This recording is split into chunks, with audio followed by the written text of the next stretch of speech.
Ladies and gentlemen, it's time for our main event! Hosted by Eric McMahon, it's Cageside with John Morgan! And welcome everybody to another episode of Cageside with John Morgan. I am your host, Eric McMahon, coming off just an amazing card at MSG. It lived up to the hype. Very rarely can we say that these mega cards live up to the hype. This one certainly did. Definitely the card of the year, in my opinion. But guess what? I wasn't there. Somebody who was there, breaking it down, saw all the action live, my co-host. You can catch him on Twitter at JohnMorgan_MMA. His name is on the marquee. John Morgan, what an event. I mean, absolutely incredible event. UFC 281, as you said, card of the year. I mean, that's hands down. Just entertainment value, you know, what it meant as well. I mean, titles changing hands, all that. But, I mean, a phenomenal event. A crazy week for me personally, you know what I mean? I had CFFC. I had the Battle at Bragg, the collegiate wrestling event on Veterans Day, which was super cool.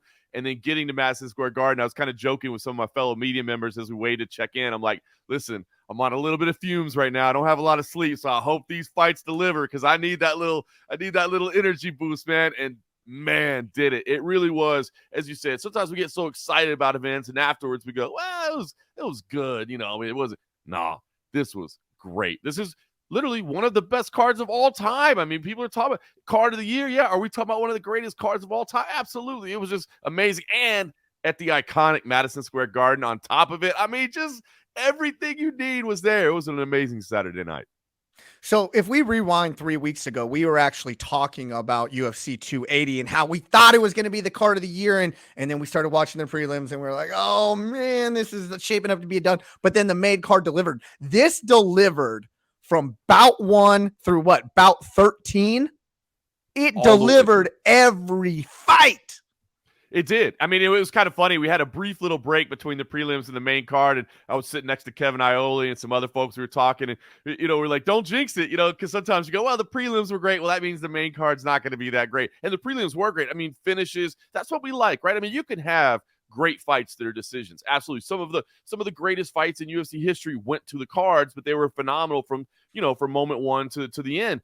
But what you remember are those highlights, man, those knockouts, those submissions, those finishes. And we got those over and over and over. And as you said, a big knockout from Carlos Ulberg in the first fight of the night, you know, the teammate of Isreal Adesanya kind of setting the stage for City Kickboxing. And then it just continued on all the way through. You had finishes galore, great fights. And there just never seemed to be a down moment on the night all the way through the main event, which had incredible stakes. And that ended in dramatic fashion, that exclamation point on the end of it. So really, honestly, one of the best cards ever. If you missed it, man, it's worth going back and watching now. You could buy the pay-per-view right now and still be worth your money, I think. So it was early in the week. We got invited to one of my wife's 40th birthday party, and she's like, hey, it's Saturday night, I got grandma lined up. And like, listen, me and my wife never are able to get out. She's like, I got grandma lined up. And I said, you gotta be shitting me. You know, no way. Like and she's like, no, come on, I'm like, all right, I'll order it, I'll watch it later. So I missed all the prelims. The first fight I caught live is Frankie Edgar, which we'll get into. But right when the main card started, I turned to my wife and, it's roughly 9:30 now, our time. And I was like, you know what? You probably don't want grandma driving home too late. So, we should probably be getting going home now. This is just me looking out for grandma here. You exactly. know what I mean? I'm just trying to be the good guy here and really look out for the people that matter. But the great thing about ESPN Plus is I was actually watching it on my phone, acting like I was socializing with people. But I digress. Let's get into start at the top of the card. UFC 281, Isreal Adesanya versus Alex Pereira. We went back and forth about what could happen in this fight. And to our credit, I'm gonna steal the show and give it to us. Every scenario that we talked about damn near happened. 100%. That's what's so intriguing about this, right? We said going in, look, I see, and that the best fights to me are the ones that when you break them down in your head, you can legitimately see both scenarios play out. You're like, well, I could see this happening, but at the same time, I could also see this happening. And what do we say here? Well, I could see Isreal Adesanya being a little too slick, a little bit too much output, a little bit too much evasiveness, and outpointing his way to a decision. Or I could also see Alex Pereira landing that one big shot that puts Isreal Adesanya out. And we kind of saw both scenarios because for 4 rounds and a minute or so, we saw that scenario where Isreal Adesanya was a little too slick, a little too much movement, a little too evasive, and was outpointing things. And then we also saw in the 5th and final round, Alex Pereira land the one big shot that wobbled him, and then the rest that came in and got the TKO finish. So I feel like you're right. A great fight is one where you could see one or two scenarios playing out. And this was the type of rare fight where we saw both scenarios actually play out. And I'm going to go down the rabbit hole a little further, which we did last week. We saw grappling out of Izzy. He controlled the whole 3rd round. We saw Alex Pereira saying, does he have the chops on the ground? Maybe not really great, but you could tell he worked it. He was defending chokes. He was defending hooks being put in. Isreal Adesanya was trying to put the back hooks in, and they were getting defended. The neck was being defended. Now, the stand-up wasn't all that great, but he was trying to stand up while defending his neck, while trying to get hooks out, right? This fight had every scenario play out that we said could play out, except Pereira went for a takedown. That was a little bit never shocking. called that. Did not expect to see that. But I think that's the key of just giving your opponent something else to think about. And I think, you always knew that grappling would probably play in, but I heard a lot of people saying, well, what if Isreal Adesanya really turns this into a grappling match? And my thing was, if he does that, he's not going to be doing what he does best. And at the highest level, if you're not doing what you do best, but what did he do? He waited for the opportunity to present himself. Alex Pereira as well. So a little bit of grappling involved, and just as entertaining as it could be, all the tension was. I mean, I could tell you the feeling inside Madison Square Garden, that feeling that everything could change in a moment, you know what I mean? And you were just waiting for that big bomb to land. The tension in there all the way through the final round was absolutely incredible. I want to start from the walkouts. That's where I want to start breaking down this fight, is from the walkouts. Alex Pereira came out like we knew he was, stoic as hell, throwing his bow, right? Love it. Gets into the cage. He doesn't move. He stands like a statue, stone-faced. Like, this dude is going to war. Isreal comes out. Is he going to have theatrics? Is he not going to have theatrics? That was the big question. Was he going to Black Panther up like everybody thought he was because he's a huge Black Panther fan? The writing was on the wall. He doesn't. He comes out all business. Now, I want to ask you a question, and this could be a hot take as well. And it's something I was texting back and forth with a friend of mine in real time. I hadn't seen Izzy. I'm not going to say he looked timid, but he didn't look like the guy he normally does. Now, take the theatrics out of it, but he didn't have that same look. He looked like a guy that, like, a lot of scenarios were going through his head at the time. A lot of time he comes out with supreme confidence and this, that, and the other. I didn't see that, at least in the walkout from him. No, what about you?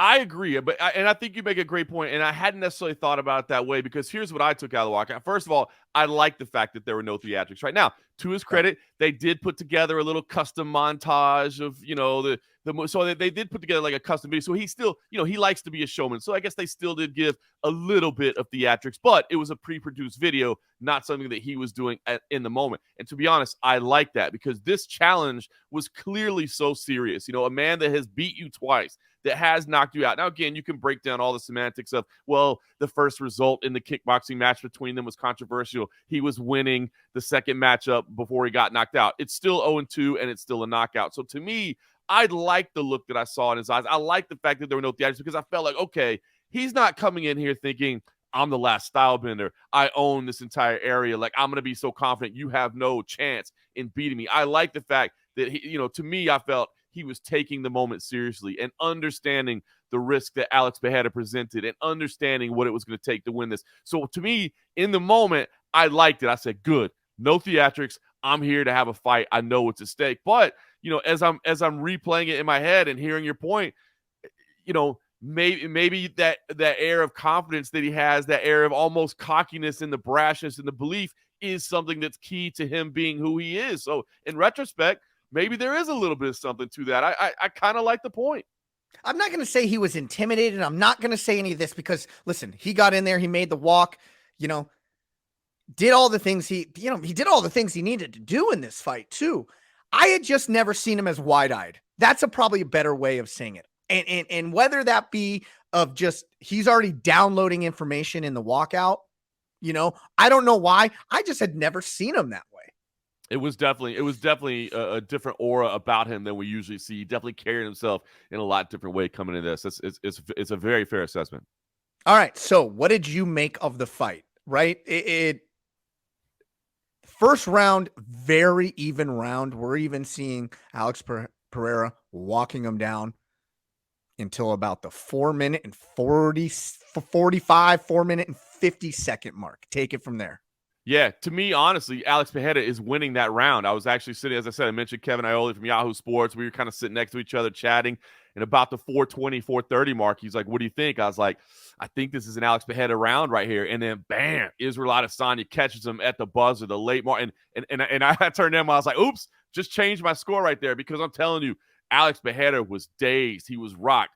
Adesanya caught him with a combination. The bell sounds, and they're pulled apart. And I'm telling you right now, if there's 5 extra seconds left in that round, Isreal Adesanya gets the finish there in round 1 because Pereira is hurt. And even as he goes back to the stool, it's like, he's still hurt right now. He's stumbling a little bit, doesn't know exactly where he is. They sit him down, and to his credit, in that 60 seconds, he used all of it to recover. I mean, they didn't rush to get him off the stool when the warning said, hey, get him out. They let him sit there as long as possible, and I was a little bit worried. But as he came out in round 2, it appeared that, he had recovered and was back in the fight. But Isreal Adesanya nearly ended that fight at the end of the opening round.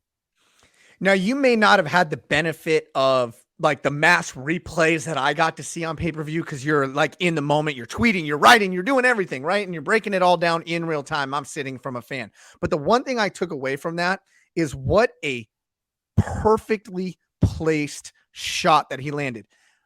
And I say that is I knew he was going to be able to recover in that time because that shot didn't land on the chin or the nose or even the temple.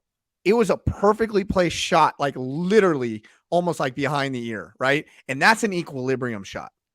That's something. And that's what happened. You could see his legs went stiff. He was wobbling, took a massive shot after the bell, but it was initiated before. So it wasn't dirty. And, walking back to the stool, I was like, oh crap. Then I started seeing the replays and I said, I knew he was still cognizant. It just, his body wasn't reacting.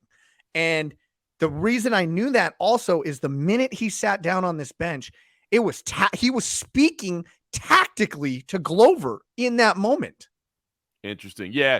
Even though that corner was on our side, it was so loud in there, we couldn't hear. And to your point as well, I wasn't sure if the shot landed after the bell or not. We couldn't even hear the horn. It was one of those, and there's been a couple of occasions where this has happened in UFC Israel where it's so loud, the crowd is so you can't even hear it anyway. So certainly nothing, intentionally malice in there. But you make a great point. There are different kinds of rocked, right? And that is an equilibrium shot, and that certainly stands to why he was. I did not get to hear that corner conversation. That's interesting to hear because that whole 60 seconds. I was like, is he going to be okay when he gets back up? And he was, unfortunately. Yeah, and the fight carried on. And he was actually in the corner saying, like, he's attacking my legs. He's attacking my legs. So, and because they were saying more pressure, more this, more that. Like, I want you to get in his face, multiple punches. And he was like, but he's trying to take my legs out. Now, it was all through interpreter, so I'm sure there was a lot more. But that's how I knew, okay, we have a fight. Because like you, I had Pereira winning round number 1 up until that point, which begs the question. Let's fast forward. What was your score going into round number 5? I had it 3-1 for Isreal Adesanya, giving him rounds 1, 3, and 4. To give Alex Pereira round 2. In fact, I believe I actually tweeted out at the beginning of it, tension still high here in Madison Square Garden, but to me, it looks like Pereira is going to need a finish. To me, I had him down 3-1 and in need of a finish in that 5th and final round. Disagree. I thought that was the universal score. It was the universal score on the judges' scorecard, which I completely disagree with. And I completely disagree. I mean, listen, I'm not, if it was 3-1 or 2-2 going into it, I'm not standing on a mountain either way. I personally had it 2-2 going into round number 5. Clearly won round 1, Israel. In my opinion, clearly round 2 was Pereira. Clearly round 3 was Israel with the grappling. 4, it was very close. Okay. This is, we briefly touched on it off air. If we are going by the criteria, which not a lot of judges go by, then Pereira was winning round number 4. So much as I texted a friend of mine who is a MMA judge, has judged not in the UFC, but on the highest level. A lot of CFFC shows that you commentate, he judges on there. He had it 2-2 going into 5 as well. That's interesting. It's funny that you say that because, I will admit, I thought round 4 was really close. And again, talking to Kevin Iole next to me, I told him, after that round, this is one of the things I don't love about the criteria right now, which basically talks about, obviously, striking, aggression, and it talks about the more immediately impactful blows and weighing the more immediately impactful blows more heavily than the accumulation of blows, meaning if I land a shot that looks like it could end the fight, that should mean more than you landing 10 that just kind of touched me up a little bit. And I understand and appreciate what the meaning of that is. Basically, what we're trying to do is let's reward fighters for being aggressive and let's reward fighters for trying to finish fights because, as we talked about off the top, what do fans like? They like to see fights finish. They like to see knockouts. So let's reward that. But in matchups like this, with a guy like Isreal Adesanya, who doesn't necessarily have that one-shot knockout power, but is able to win fights through, incredible martial arts. I mean, the agility, the speed, the skill, the balance, the dexterity, the range management, everything that he does is phenomenal. It's beautiful to watch. Whereas Alex Pereira is just this insanely scary dude that, like, it's weird because it doesn't even look like he puts that much into his big left hand, and it puts people to sleep. He has this natural power, this gift that's just there. And so in a round like that, if Alex Pereira lands 1 under the criteria, and to your point, saying that it was 2-2, you probably are supposed to give to that because that is the more immediate impactful blows. But that to me is the challenge of the criteria right now because I almost feel like we're not rewarding the guy.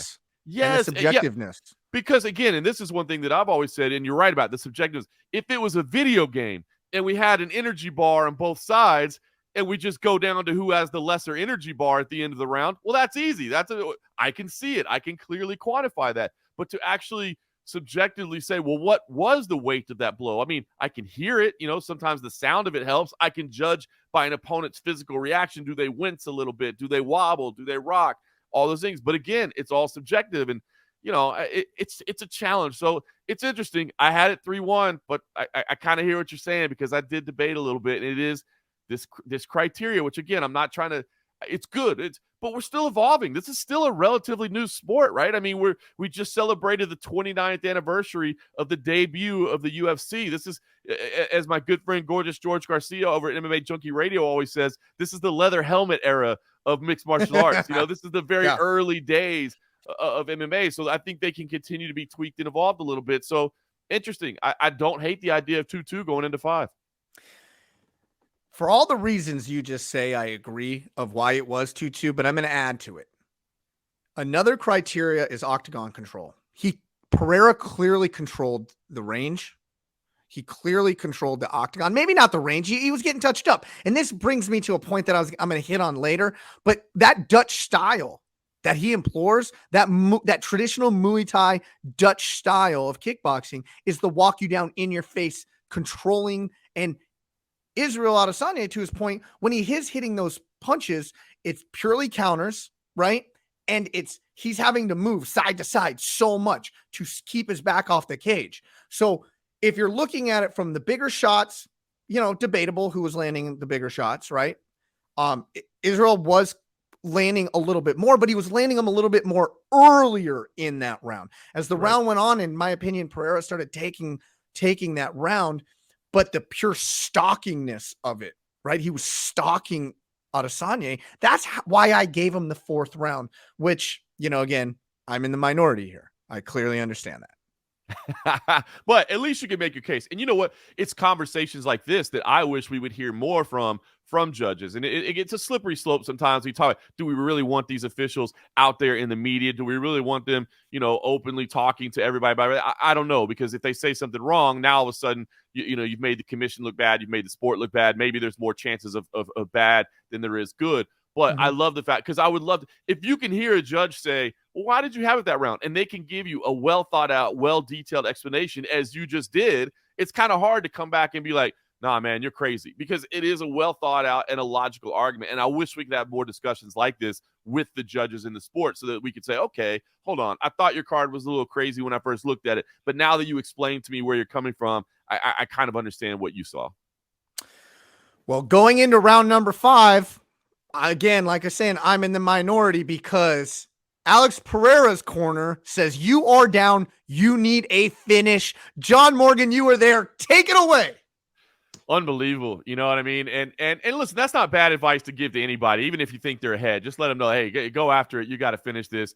And what does he do? He comes out and he lands the big shot. And Adesanya clearly wobbled. And the crowd, the eruption in there, because everybody sees what's happening right now.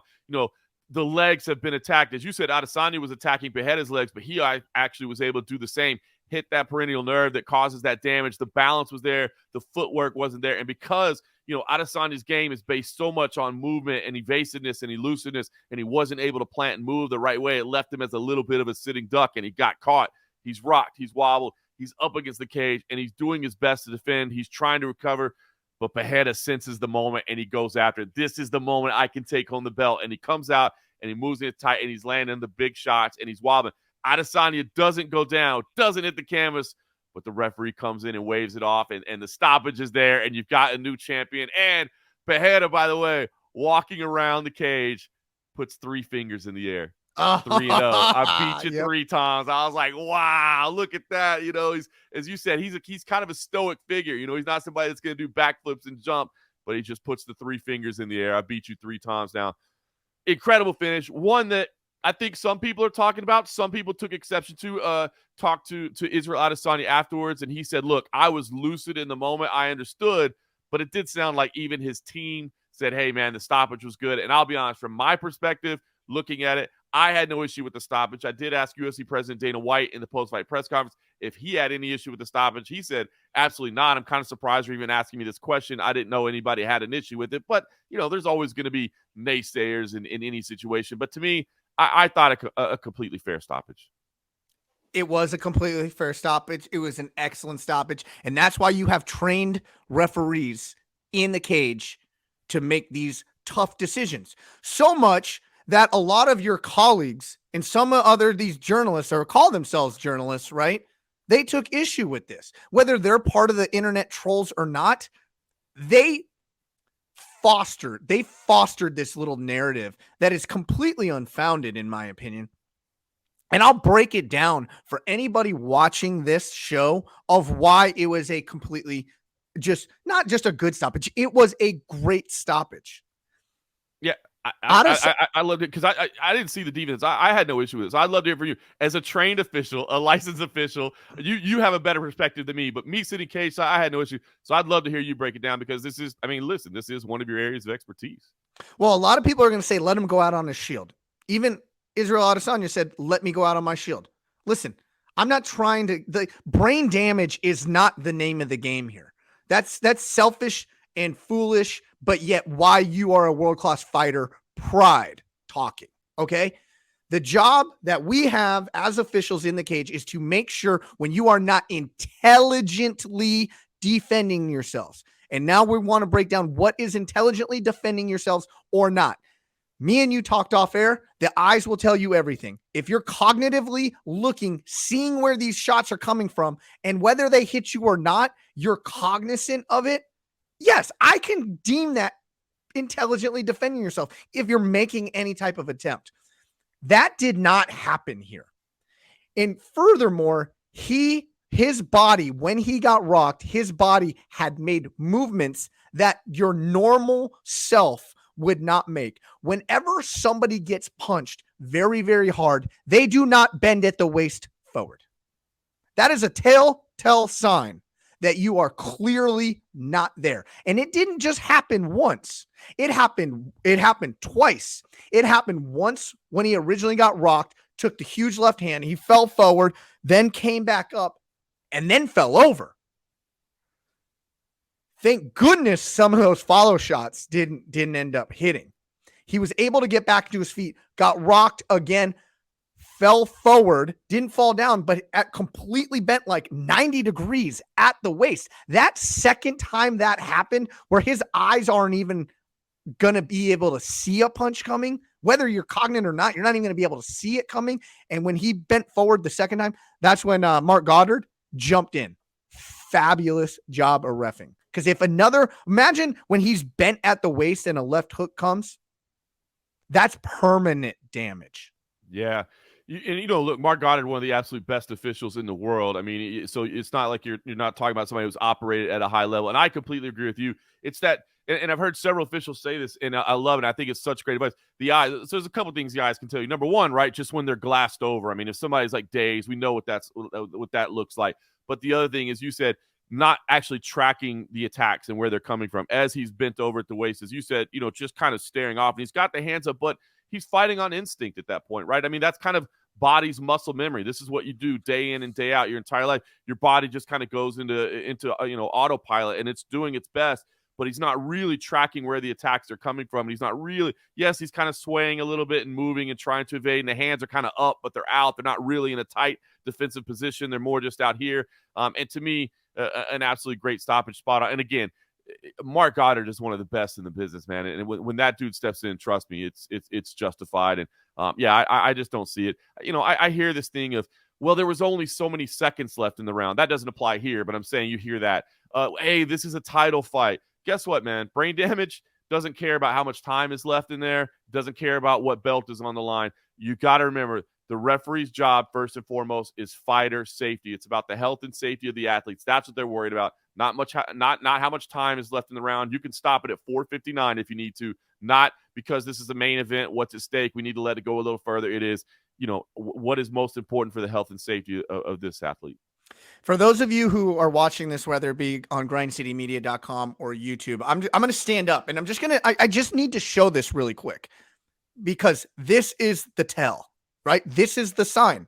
The eyes show a lot, right? And the fighters tell you they want to stay in the fight or they want out of the fight with their eyes, even a lot of times. But when you get hit with a left hook and you're about to make the motion that I make, it says your body is not operating correctly, and this is not intelligently defend yourself. I'm going to show you. All right, so I hope you can see, right? So I'm going to get back. And so he takes a big shot here that hurt him. Then he took the massive left hook, right? You take a left hook here and you go like this. You don't naturally, you took the shot, the impact turned you sideways, but then you fell forward at the waist. That means you're not in control of your body at that point. That is not a natural movement. Then he fell over, got back up, and then it happened again. The second time is when Goddard said, I am not going to let you take anymore. Yep. No problem with the stoppage. I got no argument at all. And I love the fact that you just laid it out there that way. I mean, again, as somebody who's trained, who's licensed, who's actually been in there and done this, I mean, you get to speak with a higher level of expertise than most of, even me, who has set cage side for literally thousands of fights. I've watched up close and personal, but I've never been in there and done exactly what you're doing. So, I mean, look, I'm not trying to pump you up here just because we're on the show together. But that's the truth. If you've been in there and done that, you get to speak with a little bit higher level of authority, and I'm glad you laid it out the way you did. Roger that. I appreciate it. And for all of us, we hope we get an immediate rematch. Is that correct? You have to. I think you have to. And I did ask Dana about that as well. Like, technically, he's 3-0 against the guy, as the three fingers indicated, right? But two of them were in kickboxing. They didn't happen inside the UFC. And as Dana said, you also have to respect the legacy of Adesanya and what he's accomplished. Like, this is a guy that not only, was he unbeaten at middleweight, not only does he have multiple title defenses, but a guy who has literally stayed more active than anybody in the division. And you don't see that oftentimes with champions saying, yeah, I'll fight that guy. And, oh, I've already beaten him, but he earned his way back. Yeah, I'll fight him a second time. I mean, he's done that. And so because of that, he's earned the right to get a rematch here. I think you have to run it back. And what champion is willing to fight 3 times in under 1 year? Not many. Not many, but Isreal Adesanya. You know what I mean? So you got to give him that respect, and I think you got to run it back. And And listen, I mean, it's just the most meaningful fight for Alex Pereira. No disrespect to anybody else in the division, right? But there's nobody else right now that you're like, I got to see Alex Pereira fight. Right. And you know, and no disrespect to Robert Whittaker, no disrespect to Marvin Vettori. No, those are phenomenal contenders, and they're all right there, and they're all going to get their crack again as well. But the fight you want to see right now as a fan that you want to put your $75 down for is this fight again. So all the things lay into it, the history between them, the fan demand, what Isreal Adesanya has accomplished as a champion, all that leads to the fact that the natural fight to make, the only reason you would not put this fight back together is if maybe Adesanya says, you know what, I would like a little bit of a break. I do need some time, but I don't think that's him. I think he wants to get back in there right away. I completely agree. Take my money. I'll watch it again. I'll buy it again. There we go. Dollar bills, y'all. Hey, we're doing the marketing ploy for you, UFC. All right. So another champion, another new champion on the card. I don't think we really need to go into it. You know, Vegas had it completely correct right here. Zhang Weili, kind of, I'm not going to say steamrolls, but had her way with Carlos Esparza. Crafty finish from a crucifix position. She gets a rear naked choke. Anything else you want to throw in there on that fight? Listen, it was a dominant win for Zhang Weili, as you said, not one that we necessarily need to break down a whole lot, other than the fact that I'll just say that, I mean, obviously Zhang Weili, a former champion, now champion again. I mean, that's great, but showing improved skills. I mean, I thought she showed much improved grappling, defensive wrestling, you know, getting out of some tight spots. I mean, Carlos Esparza, that's what she does, right? She has great wrestling. Zhang Weili clearly worked on that, clearly improved there. And so it wasn't just the fact that, look, we knew her striking was going to be amazing. We knew that she could, you know, dominate in that department. But the fact that she had the answer for the grappling as well, Zhang Weili is going to be tough to beat. She is going to be tough to beat. And she came in there loose as a goose, and she opened up with her strikes right off the bat and damn near say she out-scrambled Carla Esparza as well. She did. She was dominant in all aspects of it. And I think that's what's impressive. So, you know, I think you said it. The Vegas odds indicated who the clear favorite was here. We said who we thought was the clear favorite here. But I think if you're going to take something away, it's, you know, how did Zhang Weili win? And the fact that it wasn't just, you know, well, she came out and blitzed her and landed the heavier strikes. Well, she did, but she also was able to show improved grappling. And of course, even in the fight with a submission, which I think is a statement in itself. I think most people thought she's going to win this TKO. You know, she's going to get it done with her striking. I think she's incredible. And, you know, she's a fun fighter. She's obviously getting better. Big for the UFC, you know, you're talking about business. You know, having a Chinese champion doesn't hurt as they try to develop the, you know, the billion-person market over there. You know, they built a performance institute in Shanghai. I mean, that's a massive market for them. So, you know, it always helps to develop the sport around the world when you have a champion from that area, right? Because people rally around the person that's, you know, that's from where they are. So, a big thing there for the UFC and for the Chinese market. And what a lot of people don't know, like that submission was slick. There's an armbar there too. Right. So she had her choice. You know, there's an armbar from that crucifix, which I think Carla, you know, was a little bit worried about. That's why she couldn't fight as good here, because there's an armbar here. 100%. I was like, oh, she's going to be looking for the arm, and instead went for the neck instead. And I think you're right, because when you look at it, you say, well, how did she get the submission? It was almost easy, right? Like you're like, whoa, how did that sink in so easy? And I think it's exactly what you said. I thought the armbar was there, and I think that's what Carla was thinking as well. And it's like, oh, I got to defend this arm, Oh, there's the neck. What happened? You know what I mean? Yep. And that's the beauty of jiu-jitsu, right? That's exactly what you set traps. I make this movement because I know my opponent will react in this reaction, which then actually opens up over here. You know, I'm setting trap A so that I can attack in area B. It's a beautiful art when done correctly. All right, new champion. There we go. But let's get to the fight of the night. You said it last week on this show. Who cares who wins? Who cares what's next for these people? All I know is we, the fans, are going to win because of this fight. Dustin Poirier, Michael Chandler. Is it one of the greatest first rounds in UFC history? Unbelievable. And, you know, you kind of talked about with the card as a whole, when the expectations are so high, it's hard to live up to it. That was this fight here. It's like we both know these are two of the greatest brawlers, two of the most exciting athletes to ever do it. But when they get in there, is somebody a little bit hesitant? Is somebody absolutely not? Not one. There's no hesitation. These two dudes went after it, man. They got the $50,000 fight of the night bonus. The bonus that Dana at the post-fight press conference said we probably should just given it to them ahead of time. Like we all knew they were taking it home. And these guys absolutely delivered. I mean, just going back and forth, delivering the exact type of fight that we wanted to see from Madison Square Garden was electric for this one as well. It's just phenomenal. how Michael Chandler recovered. Now, what we're saying is an equilibrium shot as opposed to being hurt really bad, like we talked about in the main event middleweight title fight. That was not this case. This case is Michael Chandler was hurt very badly coming out of round number 1. A round that he was winning until the last 30 seconds, by the way. Yes. Then just took a barrage, had his face exploded everywhere. It was graphic, but awesome. Right? How did he recover? That's how good a shape Michael Chandler's in. You have to be a primed physical specimen to recover in 1 minute from that type of damage. Well, and it's unfortunate, right? Because we're talking about a loss here for Michael Chandler, and he's disappointed. But there is something you could take beneficial out of that as well, and it's exactly that, right? Because that was kind of a knock on Michael Chandler. It's like, look, man, this guy is such a fire hydrant of muscle and power and aggression that you worry about him the longer it goes, especially against a guy like Dustin Poirier. And I think you and I talked about it as well. They're like, hey, the fact that this is 3 rounds is better for Michael Chandler because he doesn't have to worry about going a full 5. But there are people that were concerned about him even going a full 3. But the fact that he was able to battle through that, to recover from it and to push forward, and to win the second round. I mean, I think that just goes to show you that, okay, hold on, maybe those concerns we had about cardio are not there. Maybe it is something that he has addressed, that he has gotten better because he rallied in this after really, getting in trouble and made this a hell of a fight.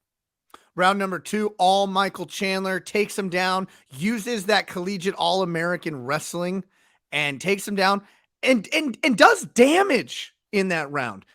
Dustin Poirier in that black belt was unable to get up. Dustin Poirier can get up from a lot of people. He did not get anywhere close in that second round to getting up underneath Michael Chandler. Not at all. Complete control from Michael Chandler. I mean, taking things back over. And then you start to worry, man, are the miles on Dustin Poirier a little bit too much at this point? We've seen him doing it at the highest level against the very best in the game for so long.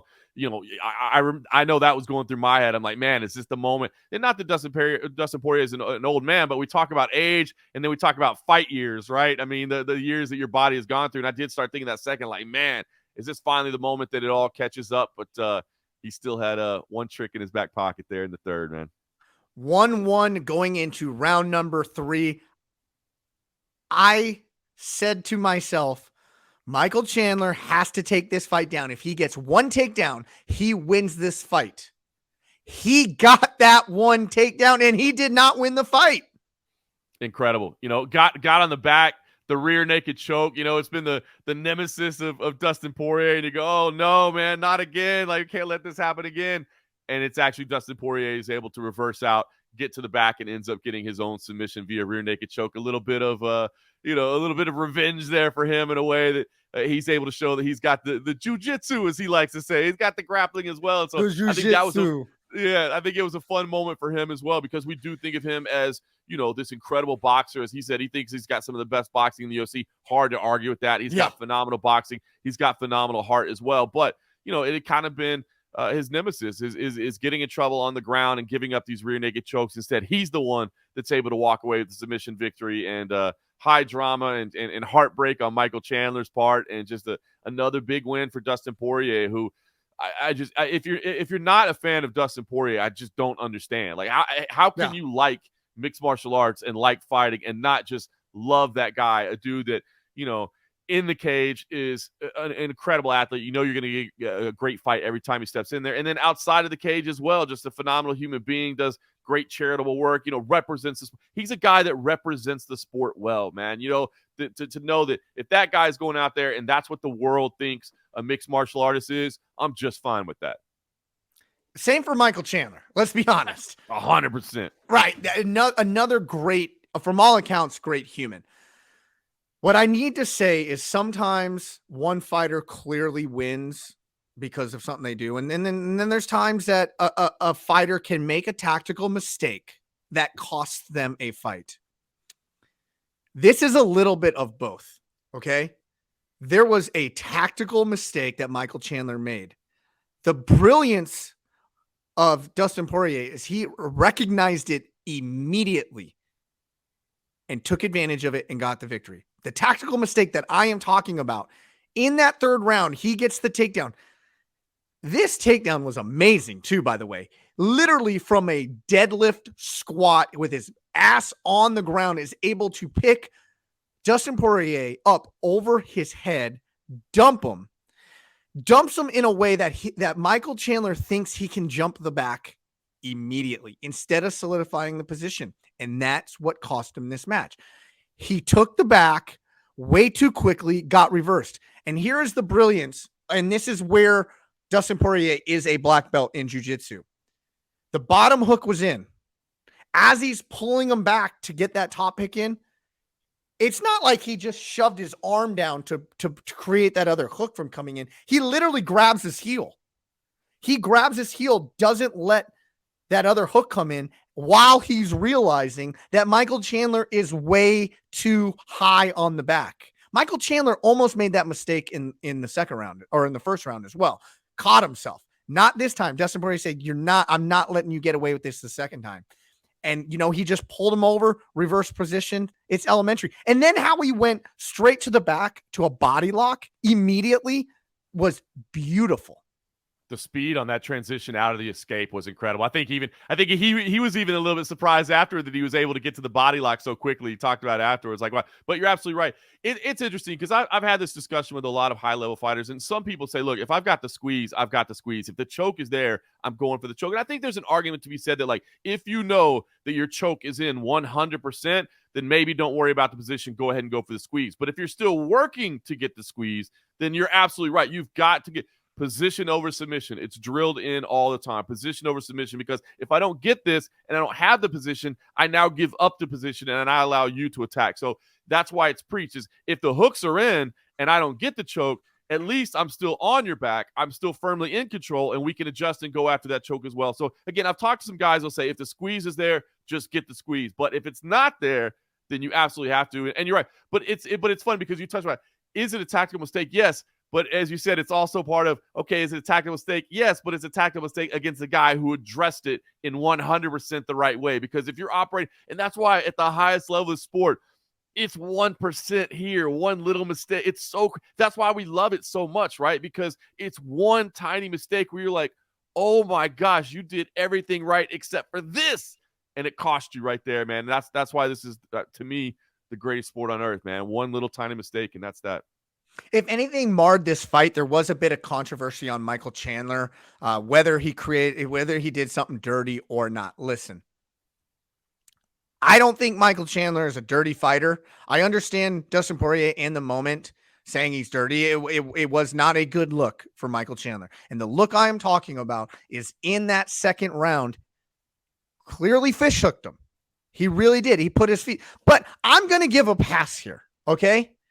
And maybe it's just because I'm a big Michael Chandler fan, but there are techniques in jiu-jitsu where you literally lift their nose to sink a choke. That's what I think it was. I honestly do. There's techniques. You go watch Danaher or you even watch Gordon Ryan. They're telling you how to get certain things in to lift, whether it be under the chin, whether it be under the nose. Now, I think it was done maybe a little sloppily, right? By just literally trying to grab his nose and lift his head. It's still a technique, though. I don't think he meant to fish hook him. I completely agree with you in that. I mean, knowing Michael Chandler as long as I have and covering him, and again, you spoke to his character earlier about what a great human he is, and he is. I don't think he would do that on purpose. And again, if he was just grabbing the face for no reason whatsoever, then you'd be like, well, what's going on there? But you're absolutely right. As you're trying to work in a choke, especially, the difference between jiu-jitsu and mixed martial arts. In jiu-jitsu, you don't have a glove on top of your hand. So a lot of times it's easier to kind of blade your hand and slide it underneath that neck. When you have that glove, you can't do that blade quite as bit. So you got that ridge in there. So what you got to do is create a little bit of space, as you said. And the techniques are taught. Grab there. Bridge under the nose, grab on the chin, push it up to create room for your arm to come under there. So I absolutely agree. Was it unfortunate? Was it official? It was absolutely official. There's no denying that whatsoever. But the intent of it, I don't think was there. As you said, a little bit sloppy. You could compare it in some way, maybe to like eye poke sometimes, right? Like, I don't think there's anybody out there intentionally saying, I'm going to poke you in your eye and we're going to go at it. But if your hands are moving forward with the fingers out, then you're a little bit sloppy and you're not controlling your hand a little bit. I think that's a little bit of what we saw here is he was trying to do something legitimate. Didn't mean for it to be, a dirty tactic. Unfortunately, it did result in what, is a foul. And, fortunately, I guess the fight didn't end that way, because if the fight ends that way, now you really got something where you're like, hey, man, this is not right. It didn't. So it didn't impact the ultimate result of the fight. And I don't think it was done with ill intentions. at least from my assessment. Completely agree. But we did get another Rockhold moment in this fight. When Rockhold, smeared his blood all over Paulo Costa, that was one of the grossest thing I've seen.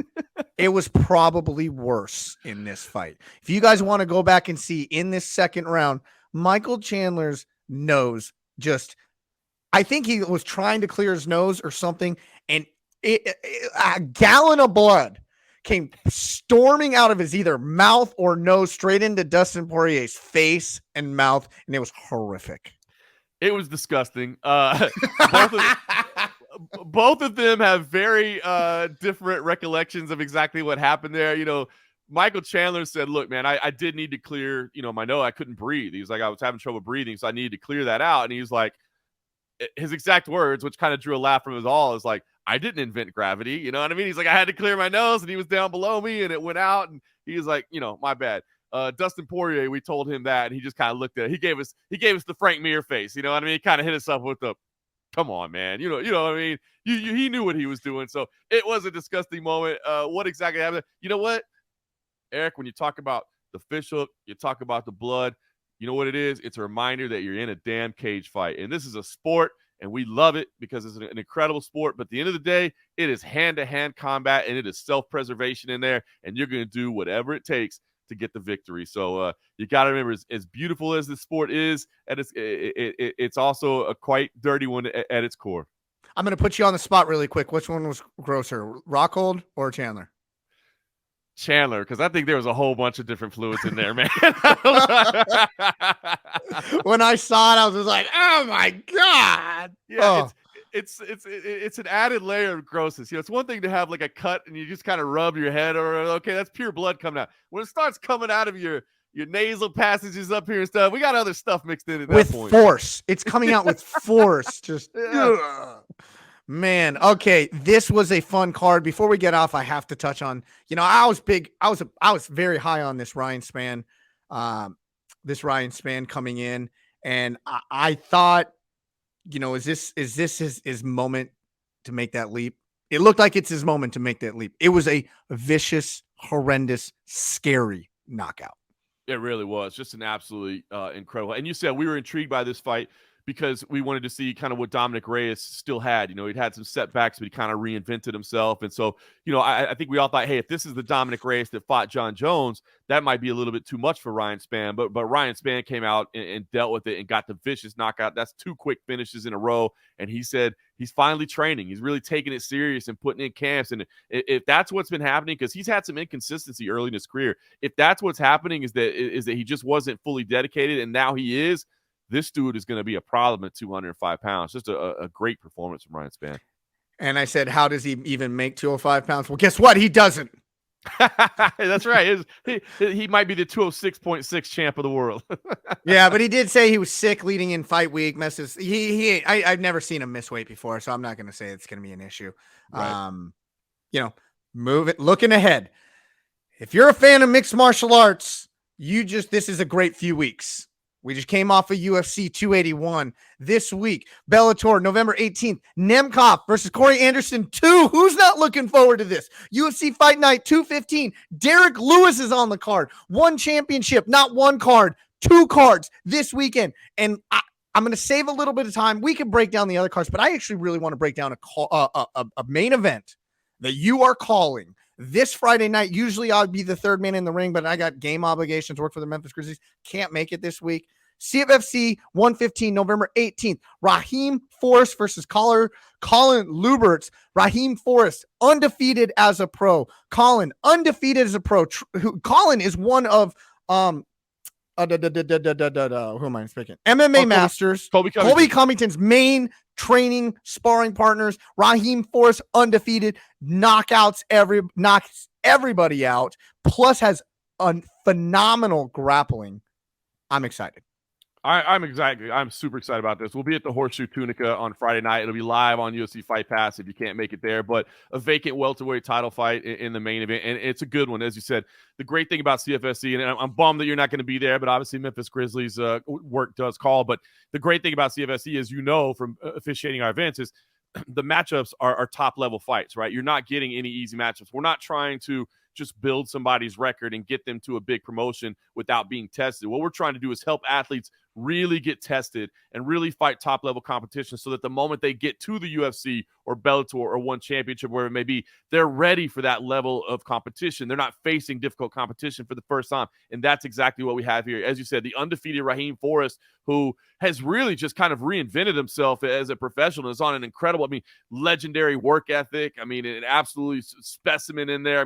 Those around him will tell you what a special athlete this is. But as you said, Colin coming in here in a great camp with MMA Masters, has trained for this his whole life. He knew he wanted to do this for a long time. He's going out there and getting big results as well. This is a fantastic main event. I'm honored. My man CM Punk is back in the broadcast booth. We had missed him for a couple months. He came back this past weekend. He's going to be in Tunica as well. So I love calling fights with him. And again, it's a great fight card, CFSC. Of course, I'm biased because I'm part of it, but I'm just being honest. I'm proud to be a part of it because they put on fights like this. I can give a stamp of guarantee. This fight is going to be amazing. Raheem Forrest is a juggernaut. Colin Luberts, if you're giving the rounds to Colby Covington to prepare for Kamaru Usman, you ain't no slouch, right? You're a stud. Yeah, that's what we talk about. It's your training partners that really help you to improve, right? You could go out there and you can solo train whatever you want. You can hit pads and you can do, but it's when you're in there grinding with this elite level athletes that you really see what it takes. And it helps you to improve your own skills, not just because you're in there getting these reps, but because you're watching somebody's work ethic. You're watching what they do. You're watching how they conduct themselves, and you're around. And MMA Masters is that type of kind of one of those schools down in Florida that gets overshadowed a little bit, right? And it's understandable, right? You've got the Kill Cliff FC, you've got the American Top Team. You've got these massive super teams, but MMA Masters, a solid squad as well with great coaches there. And kind of sometimes gets overlooked, but you're training alongside a guy, like you said, Colby Covington, one of the absolute best in the world. This is going to be a fight, vacant welterweight title on the line. Cannot wait to get out there on Friday. And Raheem Forrest training out of Memphis Judo and Jiu-Jitsu. That's actually where I train. I've gotten to train a lot with Raheem over the years. And like you said, somebody who reinvented himself. He is a guy who trained by himself. Had a losing record as an amateur because he's just a tough guy, went in there and brawled. Now he's 8-0 as a pro and just destroys people. I used to be able to handle him in jiu-jitsu. I think he's only a blue belt. I'm not even competitive with him anymore. Look, we're talking about the work that you get in with training partners. Anybody that's training with Eric McMahon, clearly the level is going to go through the roof, right? That tips it right there. One guy's got Colby Covington, the other guy's got Eric McMahon. It's tough to level out there. But listen, hey, I'm excited about this, but I will say, and obviously, what's crazy is we could have even spent more time talking about UFC 281 because there were so many storylines. You got Frankie Edgar, you got, amazing fights. But this is a big weekend, man. Bellator 288, you touched on it, man. 2 title fights there. Vadim Nemkov, Corey Anderson is there. But how about Usman Nurmagomedov, I should say, going for the title against Patricky Ferreira? That's a great one. One on Prime Video on Friday, that's on Prime Video. It's another one of these that are airing in North America in prime time on Prime Video, which, come on, man, who doesn't have Amazon Prime at this point in your life? The UFC on Saturday. There's so much going on this weekend. It's phenomenal. One thing that took place this past weekend that on the heels of a phenomenal weekend in MMA, we learned some tragic news. And Anthony Rumble Johnson passed away yesterday at the age of 38 years old. Not a lot of people knew that he was dealing with the severity of the illnesses that he was. Reports that I read said that he had non-Hodgkin's lymphoma, and some complications from that is what ultimately he passed away from. What this guy had done in MMA, I want to just quickly kind of go down. And now I don't want to take away from the person that is Rumble Johnson, but from just a fan of his, the list of people that he had beaten is crazy. Glover Teixeira. Yeah, that Glover Teixeira knocked him out in 13 seconds. Ryan Bader. Yeah, the heavyweight champion in Bellator knocked him out in 1 minute and 26 seconds. Jimmy Manuwa, Alexander Gustafsson, right? Antonio Nogueira, Phil Davis, Andre Orlovsky. I could keep going and going and going. I won't. This guy was a stud. And at 38 years old, it is just heartbreaking. Yeah, 38 years old for anybody, man. It's unbelievable when you really put it into perspective. I mean, that's just a life gone far too soon. And as you said, the mixed martial artist, I mean, one of the absolute most feared strikers in all of the sport. I mean, this guy was an absolutely devastating figure that could knock out anybody. I remember that Antonio Rosario Nogueira fight, all of us kind of sitting cage side because it was a little bit later in Nogueira's career, and he was we just knew that he didn't have the speed to match up with Anthony Johnson. We all just kind of sat there like, oh my gosh, what's going to happen? And sure enough, Anthony Johnson just went out there and handled business. I mean, this dude was a force of nature, literally one of the scariest dudes ever to step in there. But outside of it, man, he had a great personality as well. And listen, it's not all, roses and daisies and sunshine. I mean, he had some dark parts of his life as well. And that's just the reality. I don't think any human being is 100%, but the personality that he always presented for us out there, on fight week, and it was always a fight. I'll forever remember, him and John Jones, punking UFC president Dana White. They going out there for the face-off. The fight never materialized, but they were supposed to compete. They went out there to do a face-off and made it look like they were going to brawl, and Dana's out there like, oh my God, how am I going to stop these two guys? And then they just broke out and started laughing, and that big Anthony Johnson smile, man. And as you said, had quietly been behind the scenes kind of dealing with this stuff for quite a while. People didn't really know exactly what he was dealing with. And he elected to keep it private. I mean, he didn't really talk about it much. His manager, Ali Abdelaziz, dropped a couple hints here and there over the years, but never really talked about it. And people always say, when's this guy coming back? When's he going to compete again? And Scott Coker over at Bellator, Ali, they would say, hey, we're not even really worried about fighting right now. We just need to make sure Anthony's right. And I think a lot of people maybe didn't understand just how serious it really was. And now, gone at 38 years old. I struggled whether to bring this up or not, right? Because I don't want to, start playing armchair quarterback with somebody's life, frankly. And somebody that I great admiration for, because he was, as you said, one of the most feared, if not damn near the most feared striker or knockout puncher in MMA. And when this came across my social media feed yesterday, one, it shocked me. But number two, the first thing that came to my mind was what this man had to put his body through every time to get on the scale. Yeah. And as you said, the immediate aftermath of somebody's passing, what you really want to do is just remember them. But it is the first thing that crossed my mind as well. I mean, this man used to cut down to the welterweight division, and he was massive. And it's one of these things, weight cutting in the sport of mixed martial arts is it's not a great thing. And it's not even really a secret. It's not something that people don't talk about. It's just the reality of it. And the idea is, how do we fix it? How do we get away from it? Or how do we make it, better? Because essentially, for anybody that doesn't understand, weight cutting is you're dehydrating your body, right? You can only lose so much weight. You can only burn off so much fat in a particular amount of time. But what you can do is you can dehydrate yourself, and you can get out all the water weight. And that allows you to weigh in on weigh-in day at a lower weight. And then you start to rehydrate and put it back on, so that, in Anthony Johnson's case, he may be coming in a 170-pound bout, weighing 195, 200 pounds the next night. And the idea is, as an athlete, does that give you a perceived advantage because you're larger, bigger, stronger than the other opponent?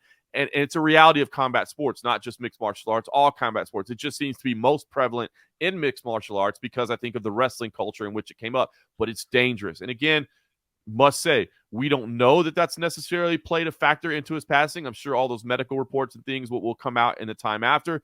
But you think about the massive weight cuts that Anthony Johnson had early in his career before he finally did kind of say, okay, I'm not a welterweight, fighting it as a heavyweight later in his career. You do wonder if that kind of impacted his ability to fight off this illness that he was dealing with, because he did severe damage to himself. And that's the reason when you hear people talking about trying to eliminate weight cutting in the sport, trying to get rid of weight cutting in the sport, it's because of things like this. Now, again, can't necessarily make the direct connection, but you and I, as longtime observers, passionate individuals in the sport, it's the first thought that came to both of our minds before we talked to each other about it. That just goes to show you that I think it's at least something worth considering. And it's perhaps a cautionary tale as to why weight cutting is such a thing that has to be treated carefully and understood. Anthony Rumble Johnson, two-time UFC title challenger, died at the age of 38. He will be missed. With that, we are going to wrap up the show. For John Morgan, I am Eric McMahon. We'll see you next week on Cageside with John Morgan.